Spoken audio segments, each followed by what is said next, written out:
Hi hello guys I'm back again. Resin art చెప్పాను కదా ఇంతకుముందు వీడియోలో, అండ్ ఇది రెజిన్ ఆర్ట్ది నేను వచ్చింది ఇప్పుడు ఓపెన్ చేయబోతున్నాను. చూద్దాం రండి. మీకు కూడా కావాలంటే నేను నెంబర్ పెడతాను, మీరు ఆ అమ్మాయితో మాట్లాడి చేపించుకోండి.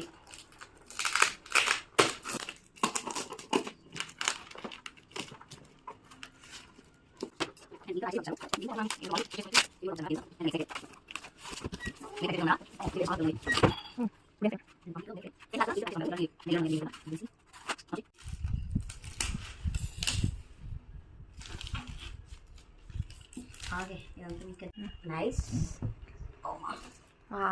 Nice guys. ఇవన్నీ నా పెళ్ళిలో మేము వేసుకున్న పూలదండ అనమాట, పూలు. అండ్ ఇది మా అత్తయ్య వాళ్ళ శుభలేఖ, ఇది మా శుభలేఖ, ఎంగేజ్మెంట్, పెళ్ళిది, ఇద్దరు నేమ్స్తోని. అండ్ ఇవన్నీ నా దండలో వచ్చిన పైన అవన్నమాట. ఇది శుభలేఖవి. అండ్ ఇవి చూసారా, అతని భాషింగ్ నా భాషింగ్. అండ్ ఇది ఆయన నాకు కట్టిన తాళి అనమాట. చాలా బాగుంది కదా. మీరు కూడా ఇలాంటి ఫ్రేమ్ చేయించుకోవాలనుకుంటే నేను మా నెంబర్ కామెంట్ కావాలంటే ఆర్డర్ చేసుకోండి.